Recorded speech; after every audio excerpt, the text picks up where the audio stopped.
Everybody there love the sound. That's why they give you hugs and back pounds. and one for William Maple. You got the whole world vibing the same. You ain't doing this for watches and chains. You got love for the Rise up, young king. It's showtime. Welcome to Love of the Game, Ball is Life, all in. I've got two special guests here, the Brutin brothers, Brutin and Dante. How are you boys today, man? Good, man. Thanks for having us. Appreciate it. Yeah, no, I'm doing good. Appreciate it. Yeah, but episode 1, so I thought of you two boys. Seen how you guys had 2 successful seasons. How's life treating you, man? NBL 1 East champion, NBL 1 National champion. How was it? Yeah, no, it was a great experience. Can't lie. Life's been good. As soon as the season's finished, I had a little catch up with the team. Now straight into the next off-season grind. Went to Melbourne, went to Adelaide. Up here in Sydney now, so still on the move. And yourself with the Hawks? The season was great. It was good moving away from home and getting to play with new people. Take in what they got and just learn for a year. It was great. Yeah, because I know you got a special friendship there with CJ and Kobe. Yeah, Talk about that too. I love them. Those are my guys. Nearly every single day we were together. Every single day. So go hoop, gym, go hang out, shoot again. It was just on repeat every single day. We just keep grinding all together just every day. Now, before we do continue the show, I'd like to thank our 2 sponsors, OAUM Securities. They're doing some great work. 2 amazing giveaways that they got on to go to the EuroLeague finals. Stay tuned for that. We'll give you a bit more information on their giveaway. And also, Ajabea Studios, we're making this all possible. Now, look, we're going to start off with our Grill & Coach segment. I'm going to ask 3 questions. It's real talk segment, so you 2 can ask me 1 question each. I'll start off with question number 1. Out of these 3 men, who has the best fashion taste? Brooklyn, Dante, or your father, Carl? Dad, not even close. Gotta give it to Calvin. Dad will be rocking out with a new tech fleece or something. He's got every single color. Just some colorful stuff all the time. He loves his set. He's cold. Yeah. Yeah, because he does have a bit of style. I remember when we were down there at the Nationals, one of the security guards were like, "Hey, who's that guy, man?" Everyone comes up to him, shakes his hand. He's standing right by the door. Who is he? Yeah, he's got a special type of aura. He invites people to come talk to him, just the way he carries himself and stuff. And with colourful outfits, you can't miss him either. So yeah. All right, so who's second? Nah, no way. Come on, bro. No, can't. Talking about drip? Don't do that. Brooklyn will come out with some outrageous stuff, and then he'll come out with some nice stuff. So he's 50-50. You never know what you're gonna get from him. Me, I'm I'm very calm. I never try to do too much. I've seen some out-of-pocket things. He would try some stuff. I pull out some photos. One time, we were cleaning out the garage with Dad. Dad's got all his clothes just in the boxes and stuff. And this guy just puts on some ugly hat, the ugliest hat I've ever seen. He was rocking it for a couple of days. I was like, what are you doing, bro? This is bad. He thought it was fire, though, so. All right, so you're happy to admit? Dante too? Hell no. This guy, you can tell by his shoes he's wearing that right now. They're all dirty. Come on now. It's because half my stuff's in Canberra and half my stuff's here. So I don't have half my stuff. Excuses, eh? Nah, you know what? That's a legitimate excuse. I'll give it. That's legitimate. From a guy that's been moving around too myself, you got to pick and choose. All right, question number 2. Does carrying the Bruton surname make it a bit harder for you guys when you do play basketball? I don't think so. I think it's more of a, I enjoy it because it's you get to carry on the legacy. There's no pressure of anything. If we didn't want to play basketball, we wouldn't play basketball. But we enjoy it. We love it. And, of course, we have that last name, so it kind of gives us, a hit on a target on our back. But, it's fine. We like it. We invite the pressure, I guess. So we're fine. Yeah, no, I wouldn't say no pressure. But, yeah, obviously a high expectation. Not so much from the outside community, but, from Dad, older brothers and all that, yeah, we gotta bring it, or shit, we better go home. Nah, because I see your dad, he supports you pretty much. He goes to all your games, your whole family. What's it like having that support too? It's great. Mum was travelling a lot to Wollongong during the season because Dad has his coaching stuff on Saturday, so he couldn't come. So he'd go to Brooklyn's game and Mum would drive down and come watch my game. And it's always been like that. Every time at Nationals or we have a tournament, the whole fam comes down. We got a 6-people crew. So you just knowing they got your back. Play good, play bad. Of course you want to play good, but at the end of the day, they're going to love you, so. Yeah, because I do love that support that you guys have, especially having the Nationals in Canberra and then you guys both getting sort of selected your teams. All right, question number 3. I'm going to save it for the end because the real talk segment, you both can hit me with one question each. All right. SJ, what do you reckon is the most rewarding thing about starting up your program on your page and all that. Oh man, honest to God, the whole love of the game concept pretty much started with me being myself, struggling to kind of talk to people, open up to people. But whenever you talk about sports, you can pretty much talk with that with anyone. So that's why I kind of created love of the game. And at the start, it was about pretty much NRL. But then I remember seeing Sharif. I used to verse him in Collymore Line, and everyone was saying, oh, he plays in the NBL 1 East. And I'm like, shit, what is the NBL 1 East?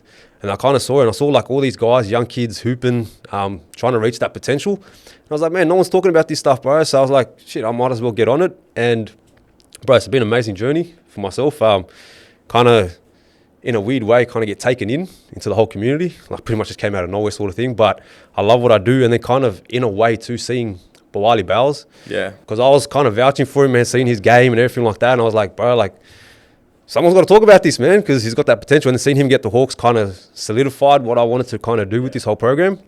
And then when AUM Security hit me up and said, hey, let's get a podcast thing, I was like, hell yeah, man, it kind of helps that. That's why I say ball is life, like all in. Like, you guys, young kids, older kids trying to chase that dream, that's what it's all about for me. And I'm 32. Everyone thinks I'm a lot younger than that. So for me, like, I really have nothing to gain from all this, but trying to like help that next kid like reach their potential sort of thing. Like, hey man, like someone is looking sort of thing at you. Yeah, I love that. That's cool, bro. That's cool. What was your favorite thing about the NBL 1 season this year? Wow, that's tough. Honestly, in a weird way, seeing the women's team from the Bankstown Bruins, because I got to commentate for their games too. I got to be part of their whole community. So they kind of took me in. And seeing the men's kind of succeed, you kind of knew that they were going to have that success. But seeing the women's, they started 0-7. And then talking to like Kiana Davis-White, Lily Austin, and they got Charlotte Hill. Like, they had a young core. And then them getting to play with that experience. And then, man, I think they went on like an 8-game winning streak, made the finals for the first time. And for me, my favourite memory was that home elimination final for the Bankstown Bruins, where they got to verse the Sharks and the Mailer Mustangs back-to-back. Bro, that crowd was popping, man. Like, it was amazing to watch. And no one's seen that in Bankstown for a long time. Yeah. So, yeah, for me personally, that was my highlight, that atmosphere.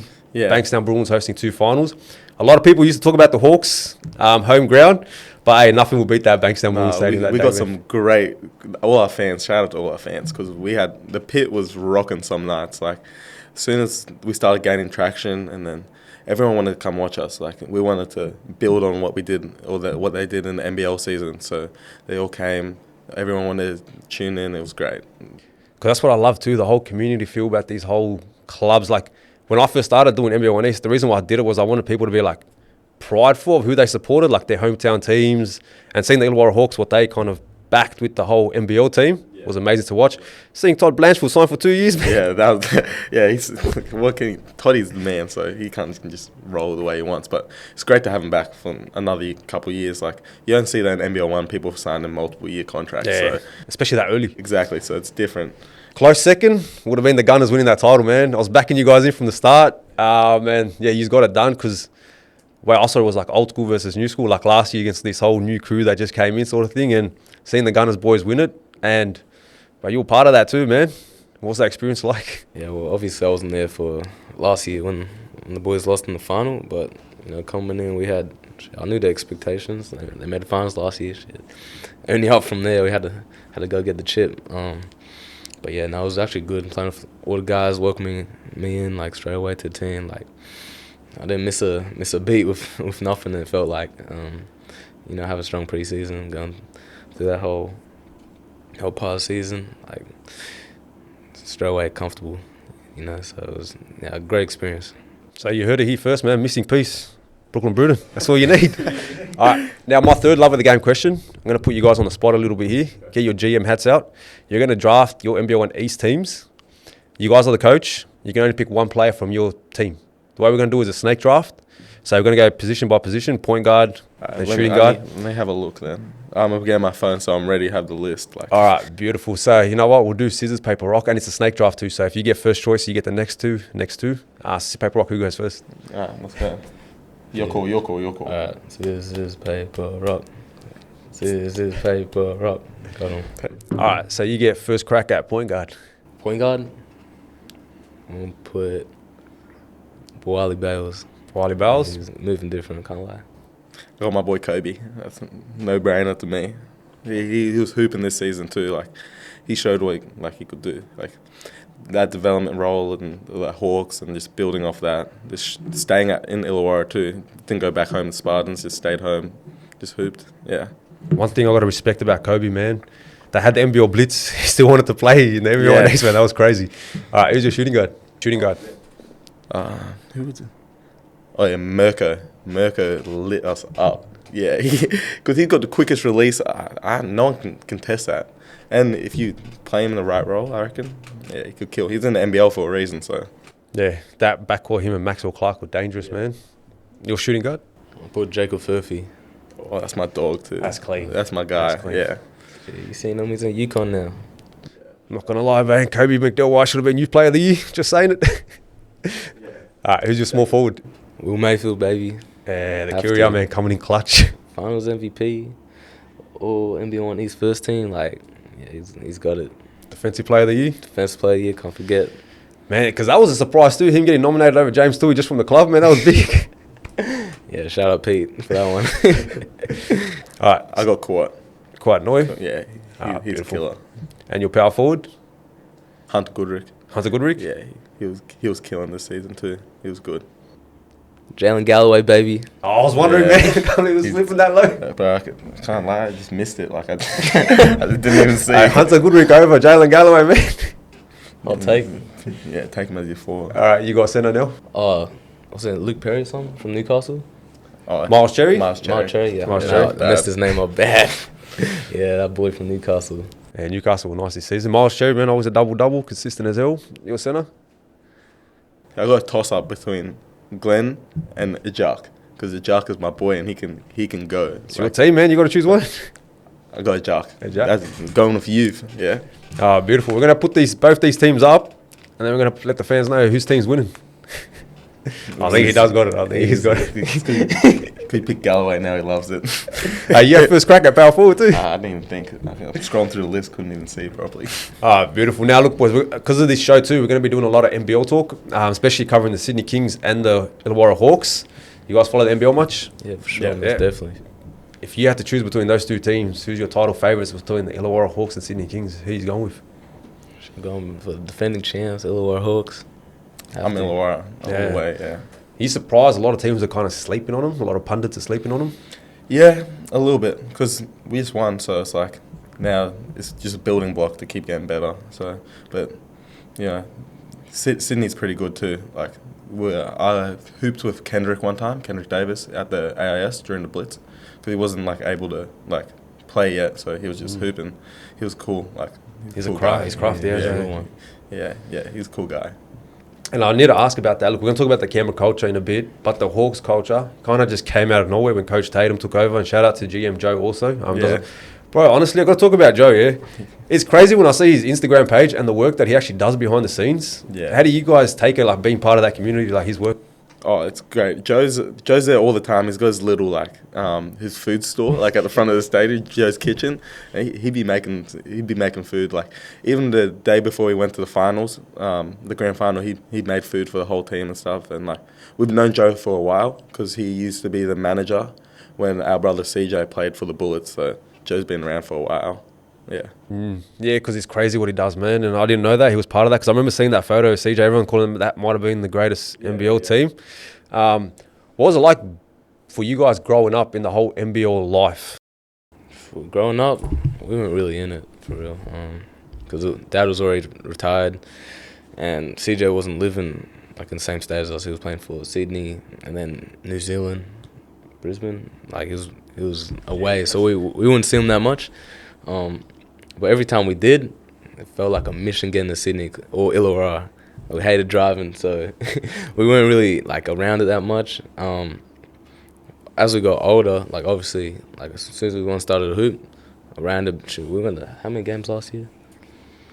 For a fair amount, we went to like 15 games last year, like all around. So yeah, now, yeah, we're following it all. But like yeah, growing up. And how do you feel about the whole quality, like the whole NBL East getting a lot of their players now playing in the NBL? Like you had Gotch Mallowell also making the team, Hunter Goodrick, you got Bawali Bales, like Dave O'Hickey, like all these guys started from the NBL East. Now they're making the NBL teams. How do you guys feel about that? Especially like the NBL East being like the weakest conference for so long. You came from Hobart. What did you hear about the NBL East prior to before to what you kind of experiencing now? Yeah, I did hear like no, NBL East ain't all that, like South where it's out or North. Now like playing in it and seeing everyone basically getting picked up. Shit, Boyle went to NBA Summer League, like out of NBL East before he got signed to NBL, so that's big. But yeah, it was just pretty eye-opening playing against all these NBL guys like Kadee. Like that's a dude when we were mad young we looked up to, because he was on Adelaide and he was on. He was on a lot of teams. He played for so many teams, and then going up against him as well, like that just puts into perspective that we're playing against NBL guys. Like we ain't too far. Yeah, because it was crazy the growth, man. Because I remember even when I signed up for the Bankstown Bruins to do the commentary for him, it was pretty much Andre Wolford and Hayden Blankley, pretty much as their main pieces. And then Jason Kadee signed. I was like, holy hell, am I ready to even commentate for this stuff? Like I had no experience at all, just like winging it like Jason Kadee and then Jalen Galloway, and having like quite like all those big guns sort of come in. For yourself, you got to play with a lot of those big guns. Yeah. How important is it for the whole youth to kind of like learn and see how the pros do it? It was good. It was really good. Like it was a big learning like experience for me this year. Like getting to like be around people like that who like dedicate and devote themselves to basketball, and just the way they go around their business, very professional and like stuff. Because I saw everything with the Hawks, and then I was training with the Kings for a bit in the off season. So it was good just seeing like how everyone goes around their business and how they like just the details they follow and stuff. And how big is it for the Sydney Kings? Look, because that's the reason why I'm kind of big on the Sydney Kings this season. It feels like they kind of like took their shit seriously this year. Like a lot of the boys kind of stayed with the Sutherland Sharks. You just had all those Kings runs where the main sort of, wouldn't say the main piece of the Sydney Kings, there was no like Kendrick Davis, Delhi, but all the other pieces, Xavier Cook's putting in work. What was it like, the whole culture at the Sydney Kings? Because for me personally, that's the kind of thing that separates the Hawks from the Kings at the moment, is the whole culture sort of vibe. Yeah. But I feel like they make a conscious effort to change it. How do you kind of feel it being around camp? Being with the Kings during the off-season was good. Like seeing Xavier every day, because me and Xavier talked about different stuff, like how go around my business and stuff, and what to do. But in like the off-season, even not just the runs, we had like the workouts and stuff. It's like you split into groups, you go through your stuff, and then now you're going to play against each other. And it's every day. You just keep doing that. Details, Gorge is there, Billy's there, like all the training staff are there. You even have the interns. So it's very like, there's a lot of people focused on the Kings. So it's very like, I don't know how to explain it, but it was good. There's a lot of eyes on them. Yeah, exactly. And it's like everyone's there to help. No one's there to take a back step. Everyone just wants to help. Yeah, because I saw Brian Gorge in a lot of the Bankstown Bruins game, keeping a close eye on Jalen Galloway. Yeah, he loved JG. Like, he wanted to keep working with JG. Like, after practice, make sure JG shoots like 100 threes. Like, a couple of times he was rebounding for JG, just chasing, getting the ball out the net, just throwing it back. Man, if JG can get that three-point consistency, man, we'll be back in the NBA. Oh, he's been shooting great lately. Like, watching a few of the games, like, he's been hooping. Especially in the FIBA World Cup, man, he took over, man. The Asian Cup, on MVP for the tournament. He killed it, so fingers crossed he can kind of keep that up. Now, the Canberra culture, we're talking about cultures here. The Canberra culture, I don't think there's anything like it in the NBL 1 East, especially it's kind of been known that they don't really sign too many imports because they have this great sort of culture system, no NBL players. What's it like being a part of that Canberra culture? Yeah, well, we got one import, and he came halfway through the season. So shout out Evan Wardlow. Yeah, shout out Evan. Everyone else is from Canberra, like born and raised. Before everyone like signed, like everyone played a little bit somewhere else. A couple guys came through straight from playing nationals. Like I came from Hobart. Like Will had experience in America. Glenn, Tui, they all had experience playing elsewhere. But being that everyone's from Canberra, that means that we got to play for a bit more pride. I feel like representing our city that everyone came from. I think that's the biggest separator when it comes to the culture. Now, for a guy that kind of likes to play that sort of one-on-one game with the whole Canberra culture, how did you kind of find your adjustment into that team? Because I'll give you a special shout-out sort of thing. I saw Will Mayfield and Cameron Pinder at the UBL last week, and they were saying, hey, bro, Brooklyn can cook, man, especially the whole one-on-one game. How did you find your role in that team? Yeah, it was a bit different to how I wanted to play, but, had to adjust, coming to a new team, had to be first up, more unselfish, look for my teammates, like Shit, everyone was there last year pretty much, so I gotta, go find, set them up, and then shit, if they're feeling good, I'm feeling good, and then they can feed me right back. Shout out Glenn for kicking the ball out to me half the time.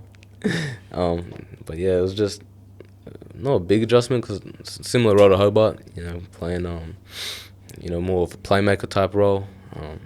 But yeah, I was happy, how everything turned out. Yeah, because I saw a crazy stat too where I'll see if you kind of know your own stats here. There was like 8 games where you played over like 13 minutes. How many of those games did you score over double digits? Off the top of my head, probably like 7. Yeah, I think it was 6. 6, but even the last one was just like 9 points or something like that. But it's crazy just saying, like, if you get the opportunity, like, yo, you can cook, especially for that Gunner squad. One player that we've got to talk about, Derek Emelafonlu. Because I remember speaking to, like, Will Mayfield, James Tui, even through last season, they were like, hey, man, like, this guy's got a game. He just needs that confidence. Like, we believe in him. He needs to take over. And, he took over this season, man. What was it like for you guys being a part of that and seeing that growth that he did and winning finals MVP? So me and Derek, I played one game at the start of the season. He was injured coming into it in preseason. So everyone knew, like, we seen him, like, yeah, this is the guys. Obviously, he's a starter. He just had to get rolling. Everyone trusted, believed in him. Everyone's like, hey, Derek, come on, man. Go be more unselfish. Go get yours. But once, I'd say like 4 or 5 games to the end of the season, he turned it up another notch. He was ready. And then you seen what he did against these boys in the finals, like, unstoppable. Yeah. So yeah, shout out Derek. Yeah, because, bro, he has one of the smoothest games that you can honestly, like, watching the whole NBA 1 East sort of, like, just concept. Because I know he does a lot of, like, the whole video tutorials too about his moves, and, bro, he's got moves on moves. What was your team's talk like in that third quarter when, bro, Derek was just pretty much keeping him in the game? Because that big 3 for Canberra, they weren't doing too much when you guys made that run. It was pretty much William Rice and Derek Emelafonlu. What was the talk like for you guys at that time? It was just like, if I can remember right, it's just like stick to the game plan. Like, just keep doing what we're doing, play our game. Like, we can't control what they do, but we just got to worry about ourselves. Like, just keep doing your job. Like, don't fade away from it now. Don't try to be different. Just keep doing your thing, and everything will fall in place. Like, you got to play 40 minutes to win a basketball game. So, yeah, it's just a little bit. Yeah, because I'll be honest, I'm neutral for the whole season. But then as soon as he came to, like, the whole grand final, and someone asked me, I'm like, yo, like, I'm not a fence sitter. Like, I'll choose this sort of thing, like, and back of kind of why. And I knew the Nationals were going to be in Canberra. Like, last year losing the grand final, it was meant to be. And then for me personally, when I walked in and then I saw CJ not in the starting lineup, I was like, all right, there's a different feel to this Hawks squad. Like, he just came back sort of thing. They still have to find that little minor adjustment. How did you guys feel about, like, having seen CJ on the bench? Like, did that come into any of your game plan? Were you guys talking about it? We did think they were going to start CJ. So him coming off the bench, we're like, oh, they're going to switch it up. But he came in the game pretty quick, so we were still with the same game plan. And for you guys, man, look, living and dying by the 3. But you guys could all shoot it. What was it like playing? Have you played in a system like that before? No, never. It was good. Like, it's very different to, like, how you think you play, but Flinny trusted us all. Like, to shoot the ball, and, like, if you're free, like, you can shoot it, like, shoot the ball. So we'd get up a lot of shots every game. We'd run the floor. We had really good pace. Like, we're getting up and down all the time. Like, we're shooting it. Like, Toddy will shoot it from wherever. Like, and we're playing. Like, we play off each other. And the big thing was, like, we all had fun because you're going to get the ball at some point. You're going to get a run. Like, so we'd all have fun together. It was great. Because I remember I commentated one of the games where it was Hawks against Manly when you just went down to Manly. And I was just looking at these guys playing, like, they were running and gunning, like, they were jacking up, 2-on-1 fast break. No, just pull up. Yeah. Go tight and all them. But that kind of showed, like, how much time and effort do you guys put into, like, working on the jump shots? Because I feel like the game's kind of changed to more of like a jump shooting game, if that makes sense. How did you guys kind of do it, even at Canberra? Because I know that you guys kind of play a different style where you guys like to kick it in first before you kick it out. What was the styles like for you guys, especially heading into that grand final? Like, we did a lot of work. Everyone worked on their game. Like, I've never been a part of a team where the bond was so connected. Like, everyone would want to hoop together every single day. Every morning we're in the gym at 8 o'clock in the morning as a team. And it was kind of like a little, like, pro program. Like, it was like a state program all over again because we're, like, hooping in the morning and we're gymming in the morning, go on with our day. Then we'd hoop again at night. So it was good. Like, everyone worked on our game. Like, we never really chatted about pace because it was kind of just, like, set in stone. Like, we knew what we did. Yeah, no, we're a bit different.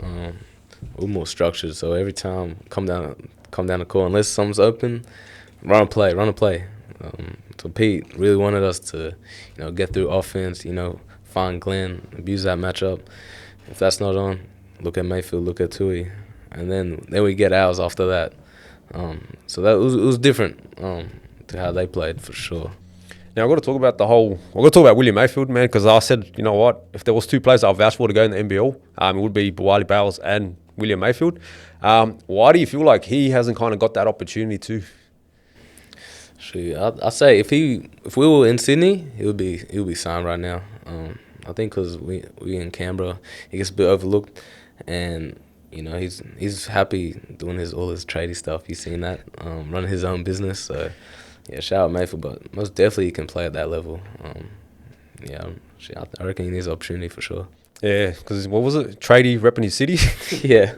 That was a bar, man. That's what he said, yeah. Because honestly, that's the reason why I kind of really use love of the game for Will Mayfield, because bro, he's a dude that literally just loves the game. Like, he doesn't really care about the results. Like, he's loving life. Just got engaged. He's hooping in China now, doing all these things. Yeah, Will's a great person. Like, me and him would always talk during the season, like just send each other messages, because he's always got the best interest, and he just goes about his business. Like, at the end of the day, he's still gonna go to sleep. He's gonna do his thing. So he's just happy. Now look, you guys got to face off in the grand final, man. Was there any trash talking? No, not really. We kept it civil pretty much. We just didn't really talk to each other much during up to it, but we didn't say anything to each other. After the game though. Yeah, I saw that photo. Yeah. We just didn't talk to each other much. Even after the game, I didn't even want to talk to him. I just wanted to go home. I just wanted to get on the bus and get out. Yeah, and how was that bus ride back? Bus ride back was great. We made it this far. Like, if we do compared to last season, like the season before, we only won 2 games. So to be in the grand final the next year, it was great. And everyone's on the bus. It's the last time we're going to be with each other. Why are we going to be upset about it when we enjoy each other, enjoy the season together, and just. Yeah. Now, I agree, because look, if you're going to ask me now who's the title favourite for next season, I'm going to have to say the Illawarra Hawks. I heard about some other players that might be coming to the Illawarra Hawks from the NBL team, and I see Dante smiling there. He knows what's going on. But yeah, look, I can't wait to actually see that rivalry develop, because I feel like the Canberra Gunners are going to be there again next season. And then look, you guys qualified for nationals down there in Canberra. And then the Illawarra Hawks kind of got the wild card. How did you feel about that? Did you guys kind of want to face off in front of your family once again? Yeah, we definitely wanted to play them again. Yeah, we wanted to play them again too. But one thing we thought was funny, they were ranked higher than us in the seeding. I don't know how they did that. Apparently it was where you finish the season or something. But sure, we beat them, so we should have been ranked higher. But yeah, we wanted to play them. We were ready, but they couldn't beat. Who'd you play for this? Spartans. Yeah. Because I think if they did... If you beat Spartans, we would have played. Yeah. Yes, I would have been mad lit. Yeah. Repeat. It's just a different type of game. Of course, adversity and stuff, playing without Toddy. But a lot of our stuff went through Toddy. So it's just different. But we all, played our game still. We did what we could. But sometimes it just didn't fall right. Yeah, because I remember that game. You guys kind of started pretty strong. And then, what's his name? The point guard? Is it? Tamri, yeah. But he cooked his, man. He was from behind the back. He was just having the time of his life. But yeah, and then you ended up winning nationals. What was that like, especially for the community, doing it in front of your home crowd? What was it like, man? And is everyone kind of running it back next season? Yeah, no, I think it was great. Being that we didn't play the final either in Illawarra or Canberra, we played in Penrith. So having the national final in our own backyard, it was too good of an experience. You seen the crowd, everyone turned out. Our games were pretty packed, even though they put our first game at 3 p.m. or 2 p.m. Yeah, 2 p.m. on a Friday. On a Friday, wild, man. That was a bit silly. But yeah, it was a great experience, and yeah, definitely, I think we're gonna run it back for sure. Yeah, because it was good. And honestly, when I knew that the nationals were going to be in Canberra, I knew that you guys were going to win it, because those North boys they weren't ready for that cold weather, man. You know how weird it is seeing. I remember, because we travelled to Canberra a few times to cover the games, and seeing Will Mayfield, Glenn Morrison, Cam Pinder, everyone coming out in shorts and a shirt, bro, that's really demoralising, because I'm freezing. I'm freezing. I'm cold. I want to go home. And then these guys just coming out yo, shit, what's going on? How important is it, the weather-wise and stuff like that, for travelling teams to kind of go, hey, your Canberra's different? And that's why I believe Canberra deserve a NBL team, because, bro, that home crowd advantage will be lethal. Yeah. Yeah, home court for sure. It's cold in Belconnen Stadium and Tuggeranong too. With they turn no heaters on, and then the summer will be hot as hell. AC ain't on, so we definitely got that advantage. And yeah, the Canberra should definitely have an NBL team. They're one of the first teams that played in the NBL from way back. So yeah, I think it's time's due. I think it would be great. Like, there's a lot of people from Canberra that miss out on opportunities. Like, Cam Pender's a big one. He definitely could hang.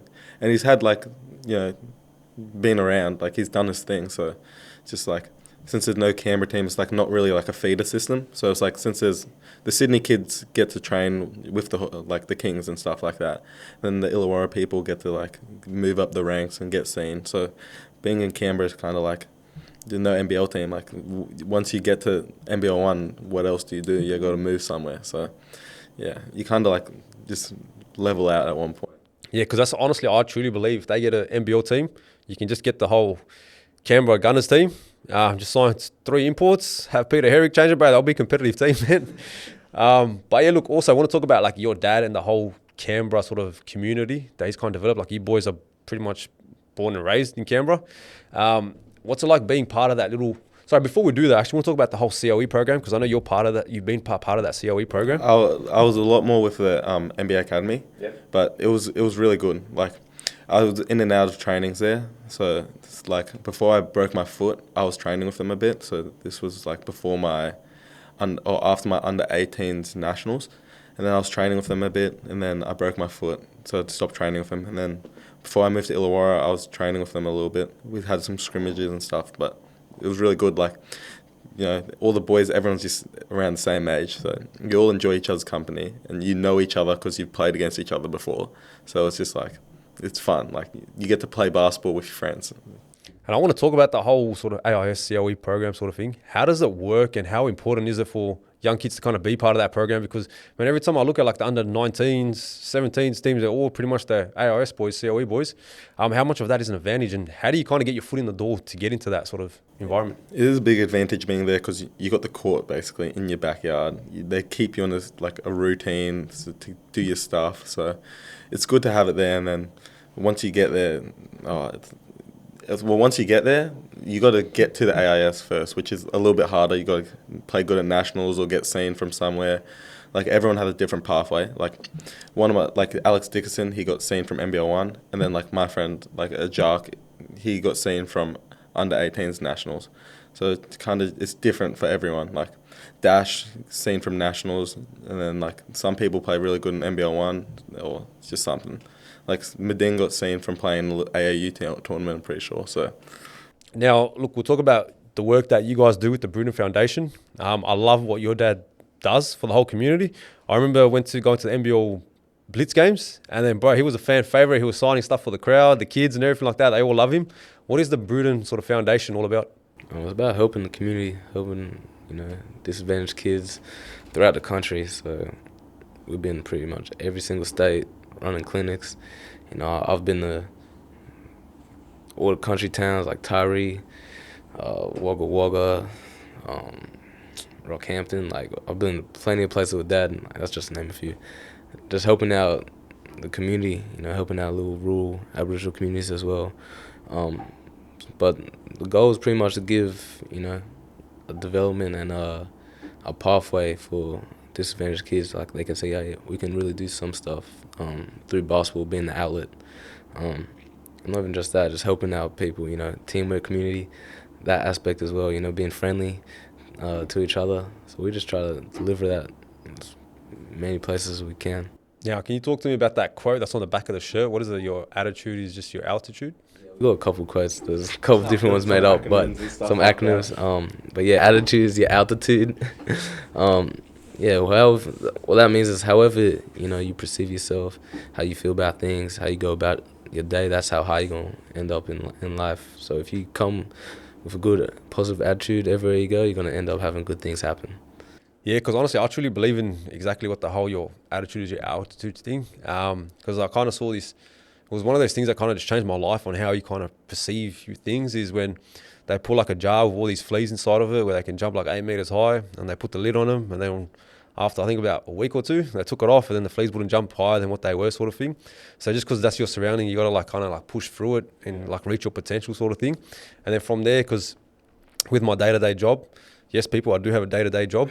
I run a lot of these workshops, and I used to tell all these kids, man, like believe in yourself, chase your dreams, do all these things that you can kind of do. And I was always like, damn, I didn't do that, because I wanted to get into the whole sports media side, but I was like, I'm not white, I'm not from the eastern suburbs, I'm not an ex-player, so it's going to be too hard for me to kind of do it, so I never gave it a shot. Yeah. And after I had all my injuries, I was like, fuck it, bro, hey, let's do it, man. I'm preaching it, let me just start doing it. And then I did it, and then slowly just kept growing and growing and growing. So I'm like, man, imagine if I tried this when I was like 19, 20. So that's why I tell all these kids, and even when I do the whole love of the game basketball post, it's like, man, you don't know when your day is going to end, so you might as well try to live it to your potential. And that's why I love covering like youth basketball and all these communities, because you don't know when a kid's just about to give up, where you can see something and be like, hey man, like they're looking at this kid like, shit, I can do this too, sort of thing. Your coaching philosophy, what would it be? Damn, well, that's a good question. But yeah, always putting your best foot forward. So whenever you go to court, or whenever you try to attempt something, always give it your best. If you're half-assing or not doing as much as you can, you won't get the most out of it. I'll give you an alley-oop here. What's the best advice that you've received from your dad? Oh my, there's been a lot of good ones. There's a lot of ones that like really stick, but like one of them that stuck was, it was like, he told me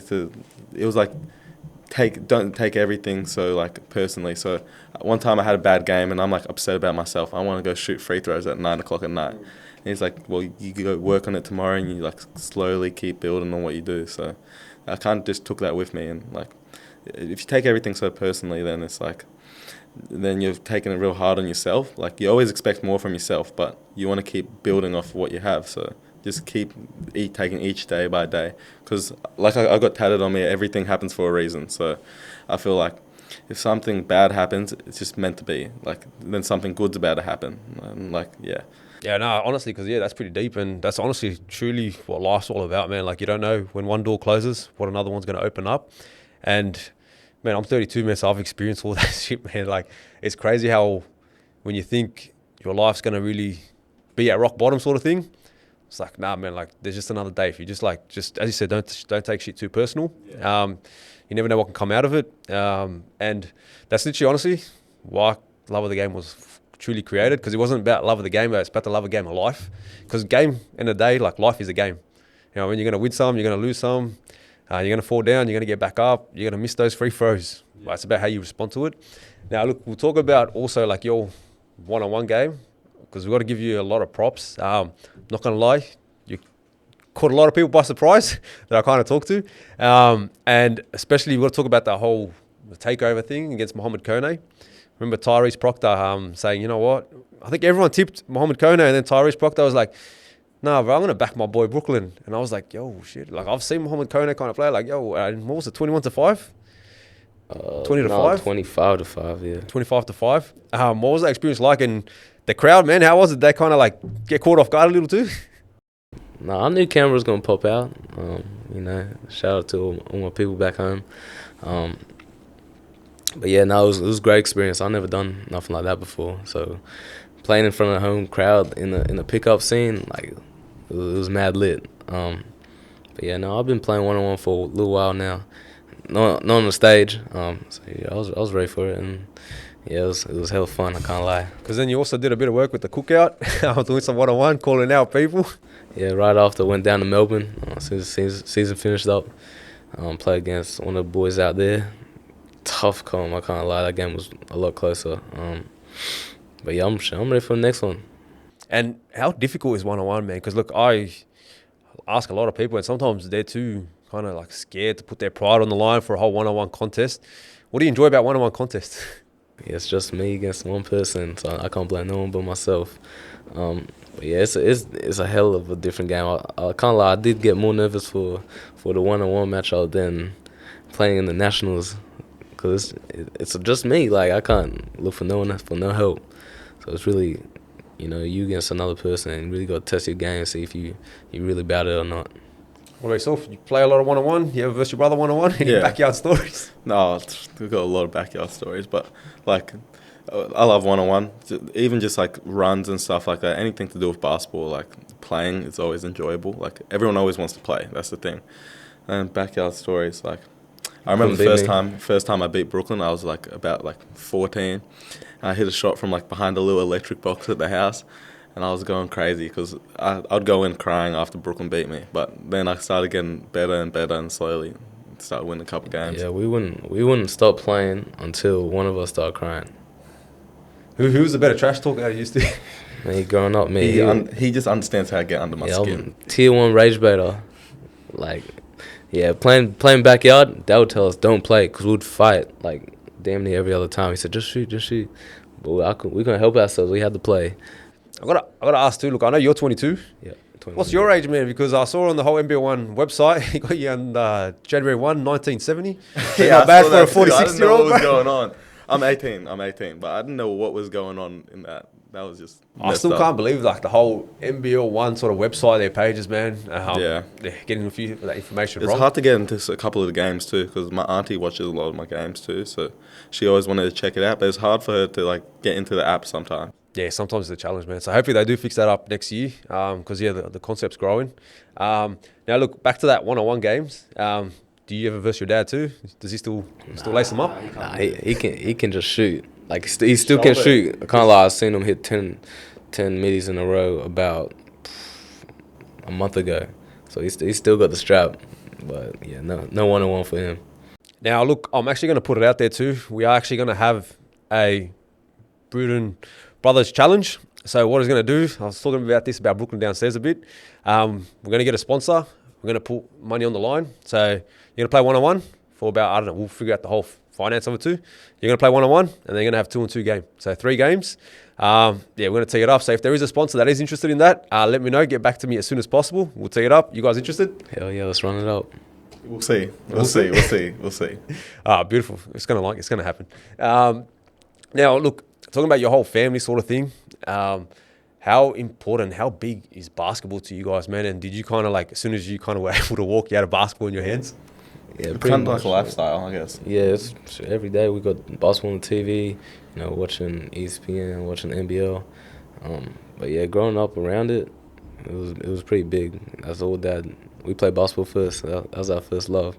But yeah, me personally, I was really big into it when I was growing up. Until I was about in college, I really started, focusing on ball. And then it was really like my entire lifestyle. Once I got to about 12th grade. But before that, I was just playing for fun. Obviously, Dad, he kind of wanted us to find our own love for the game. No pun intended. So he didn't really try to push it upon us too much. But yeah, we just been around it, and then eventually, I got hooked. I had to, I wanted my whole life to be basketball. I wanted, make a living out of it. That's my goal. Yeah, now you talk about the whole college experience. I know you're thinking about going to college soon. What advice would you give to someone that's just about to go through the whole college journey to kind of like succeed in it? Because it's a different world out there. Yeah, well, I went to university in Tasmania, so I was still in Australia. So it was a big culture shock, moving away from home and all that sort of stuff, playing out there. Not as much as someone going to America, but my advice would be just go for it. Like, if you got an opportunity, go take it, because you can never get that opportunity back if it goes away. So whatever's there, go for it. Well, yourself, what's next for yourself, man? I'm planning on going to college. I really want to go to college, like test the waters over there and just enjoy it, like the whole experience of being in college, playing basketball over there, and like basketball's always been my life. So now I get to maybe get paid and do stuff in college. It's fun. Fuck, NIL deals, eh? Yeah, would be nice. Yeah, different experience too. Just you see the way all of them live right now, like. All my boys that are there at college right now, they're loving it. Like Jacob Furphy's loving it, Luke's loving it, so they're just enjoying it. And for yourself, look, you do want to kind of get to those levels. You got to honestly probably be at the best situation this season at the Hawks. What did you learn out of it the most about yourself and your game? You learn a lot about yourself living on your own, because like, say even you're not going to do the dishes, no one else is there to do it. You got to do it. So I learned a lot about myself, just about like how to grind and how to do stuff, because I didn't have a car for a bit, so getting people to like pick me up and go around and just, you know, hoop with everyone. And then learning from the boys, like our team was very tight. So we all roll out together, we all hoop together. It was with Kobe nearly every day. Like when CJ left, me and Kobe were every single day, would hoop twice a day, go gym, and just hang out. So it was cool. I loved it. Let's talk about that relationship, man. You, Kobe, and CJ. I think everyone was calling you guys like three musketeers. Yeah. What was that friendship like? And did you guys know each other prior to this season, or was it just like formed on the spot? Well, I knew Kobe a little bit, but not too much because I knew him through like our families of friends because Rio used to be good friends with Kobe's little brother. So we knew each other going into it, and I think we kind of knew we were going to be friends, like we're going to hang out because we didn't know anyone else from the team because Kobe's never, you know, played for the Hawks before that for like an NBL1 team. So kind of just like grew on each other, and then CJ was living with Kobe too, so we all just kind of formed a pack. Yeah, because I remember that. I think those boys jumped on for one of my first lives, and then you were there. And you were the security guard. Yeah, in the back, Man, like honestly, that was like a whole crazy sort of like just friendship. Like doesn't matter where you go, like basketball can bond anyone sort of thing easy. What about yourselves? Do you guys enjoy like a bit of pickup basketball? I love it.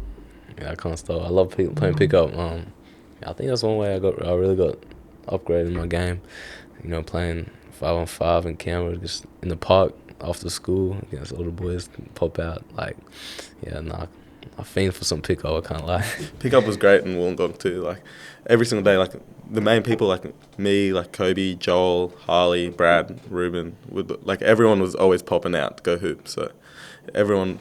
It was great because everyone wanted to hoop at the end of the day. Yeah. So it was good for everyone. That's the thing I love about whole pickup basketball is you just rock up, you get some teammates, and you got to find each other's strengths and weaknesses pretty much on the spot. And then you got to be like, hey, man, like, shit, I think I've been holding the ball a bit too long. I've got to start passing it out sort of thing. But, yeah, NBA player comparisons. Do you guys have anyone that you kind of, like, mold your game around and you guys say, like, that's what I kind of want to get to in my game? Yeah, I got a couple. One of the main ones, like right now, I'm trying to look at Isaiah Thomas. Like I met him one time, like that's my guy. Like I'm trying to be just like him. Like we same height, same build. So yeah, shout out IT. Damian Lillard, like I love his shooting from range. So I need to add that to my game. I'm really trying to. Kyrie Irving, craftiness, like Darius Garland, shiftiness. And I've been looking at like Tyrese Halliburton now for like his playmaking. I feel like I need to add some of that to my game and really work on that aspect too. His passing is a bit underrated. When you say IT, is that Isaiah Thomas, the Pistons one, or Celtics IT? Because I'm a diehard Detroit Pistons fan, so as soon as you said IT, I was like, if he's talking about my IT, bro. Well, after under 18s nationals, I got like we had like an exit meeting with like the high performance guys, and someone that wanted me to study was Jalen Brunson a lot. I love Jalen Brunson's game. Like he's smooth. He plays off 2 feet all the time. Playing off 2 feet is like coaches love it, and then the game slows down for you too. Lefty. He's strong, not crazy athletic. He gets to a spot, so I just kind of just started watching him. And for yourself, like when you're defending your brother and he's a lefty, does that kind of like change your game than when you're actually defending someone that's a righty sort of thing? Not really. He's a bit ambidextrous, so it's a bit hard with him. But when we play other lefties, you know, you can force him all the way right. But him, I can't do that. Because it's like guarding it, when I have to guard a lefty, I can kind of see what they're thinking a little bit. But the thing that always throws me off is like having to contest with my other hand. Because you got to contest with a certain hand when they're right-handed compared to when they're left. It kind of just throws me off a little bit. Yeah, because you don't really see, like when you see a player that is left-handed, you don't really see too many of them these days. No. So, yeah, that's what I was just asking about the whole thing. Like for you boys, man, like what's next for yourself? And one question that I do want to ask you, which is kind of like, you don't have to answer it sort of thing, but like, let's say you were part of the whole Canberra squad, you had limited role. Let's say, for example, like the Penrith Panthers hit you up and say, hey, bro, you know what? We want to give you a big role sort of thing. Does that kind of interest you, or are you kind of just happy, kind of like learning, growing with the whole Canberra sort of community culture, like being defending champions? I'm definitely interested, you know, like I'm trying to make a career out of it. So if I can do that in Canberra, like, yes, I'm more than happy to stay home. But if, you know, opportunity comes my way, and it's a good look, like, yeah, I think I should take it. But yeah, going forward, you know, I got the off-season grind. You know, we're going up to Brisbane, go watch him play. Going down to Geelong. So I'm going back to Melbourne. hopefully tee up another 1v1 in the near future. So I'm keen for that. But yeah, I'm just stay on the grind. Better make my off-season schedule, do all my goals and all that sort of stuff. So yeah. Can you share one of your goals? Yeah, one of my goals. I want to be a elite shooter. So I really want to, have even better shooting than I already do. So I want to, take that upgrade. And you know what? I actually do want to say, I respect you answering that question. Because a lot of people would have said, we'll see what it is and take the easy option, say, no, I'll sign just whatever sort of thing. But because the reason why I asked that is for a lot of these young kids like yourself trying to make their name, especially in this whole NBL 1 East that's kind of growing, it's pretty much about who's going to let you kind of showcase your actual game sort of thing. So if you do get the opportunity, man, which you deserve, fingers crossed it does happen, whether it's that Canberra sort of thing or anywhere else, just hope to see you in the NBL 1 East next season. I appreciate that. What about yourself, man? What are some of your goals that you want to work on this off season? I really want to work on mainly my shooting too, because shooting it translates to every single level. So if you're an elite shooter, it's going to translate wherever you go. You'll be able to play wherever you go. Like this season, I got to work a lot on my IQ. I've been with a lot of smarter people, like Matt Mims, 6-year college guard. Money Mims. Yeah, I love Mims. That's my guy. And then with Lockie Dent, smart, Kobe, smart, Todd. So it's just I got to gain all that IQ. So now I kind of just want to work on my shooting and just all my aspects of my game, to be honest, because I just want to keep getting better. Now, I remember you saying that you're going to be playing in Brisbane. Yeah. What's that about? What are you playing? So on the 2nd of October to the 5th of October, I'm playing with Oz Hoops. We're doing a little AAU thing. So we're going to be playing a few teams like Utah Prep, Rams, and it's going to be good fun. So we're going to go up on the 30th, I think, and just get to go hoop with everyone. It's going to be good. Is that the one with Breffo and all those? Yeah, I'm on Breffa's team. Oh, beautiful, yeah, because they told me to do a video, a little reel for him, and I was like, seen that. yeah, damn, all right, yeah, why not, sort of thing. How much does it help you that, your brother's actually going to go up there, travel with you to support you, and how great is it that you guys actually be doing this journey together? It's good. Our whole we're a very tight family. Brooklyn's one of my best friends, so we're always together. We've been together for the last month. Can't get rid of him. But we're always together doing everything together. So just I know he's got my back, so I'm all good. Yeah, no, I really enjoy hanging out with little bro. Even though he might be a little bigger than me now, but I'm still big bro. But yeah, love it. Getting better with my bro. I haven't had that last couple of years because I was living down in Tassie, but now, doing off-season together, hooping now, we just came back from Melbourne, we're in Adelaide too. Excited for whatever's going to come in the future. Beautiful, man. Look, I just want to thank you boys too for jumping on the show. Before we do end it, I just want to ask, man, when you guys drove here, who controls the AUX? I was an aux, but this guy kept skipping all my songs because he's driving, so he can do what he wants. I can't even say anything. But I was on the aux. What's your genre? What's your go-to songs at the moment? I'm kind of chill, but rap. I like Ashton Martin music. I've been bumping that recently. Songs like that. I just kick it too. Yeah, shout out Gunner. Yeah, I'm Gunner's bumping Gunner too. heavy. Shout out Nino Paid. No. I'm on him too.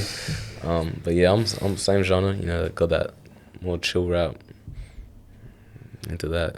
Yeah, you know what? We do have some fan questions. Let's run it up. Yeah, they dropped it out. So, all right, first question is for Dante. It's from Tom Cummins. Ask Dante if he misses the Road Dogs. Oh, sorry, Tom. I love Tommy. That was my assistant coach when I played for Gunners Academy. Yeah, I missed the Road Dogs.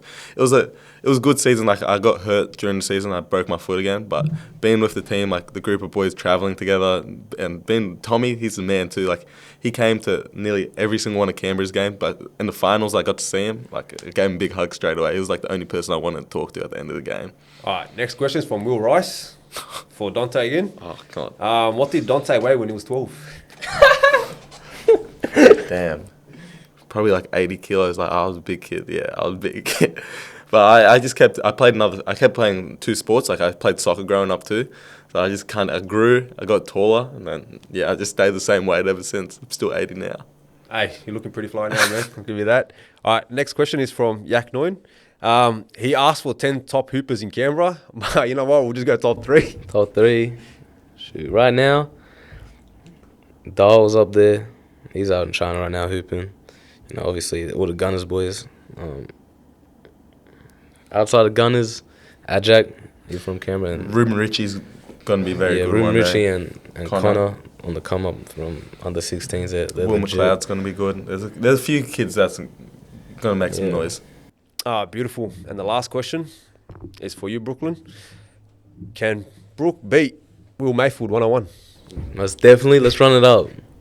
All right, you know what? I'm not going to lie to you. I remember speaking in the whole UBL. I think they were talking about it, about playing the whole 1-on-1 comps, because I know like we were talking to Andre Wolford too there. He was there. We were talking about the whole ISO tournament that they had. Yeah. And then we ended up talking about the whole cookout, your battle with Mohamed Kone.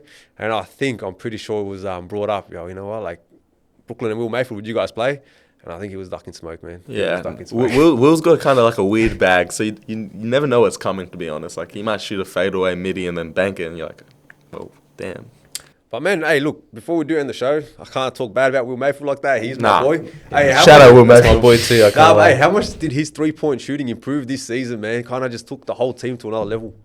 You know, he just has the most supreme confidence. Whatever shot he shoots, it's going in. So I think that helps him the most, you know, with making threes and, you know, floor spacing, and then he can get a slashing game off too from hitting it. Like, yeah, he's legit. Beautiful. Hey, I can't wait to see you in those ISO tournaments, all these 1-on-1 tournaments coming up too, man. And yeah, wish you all the best. Look, you two pretty much in particular have a fan for life here, so I'll be following your whole journey forward. But I also want to shout out to my boy Timmy, who's behind the camera doing all the sort of gritty work. Shout out Timmy. Make sure you give him a follow too. Loving the game, ball is life, all in.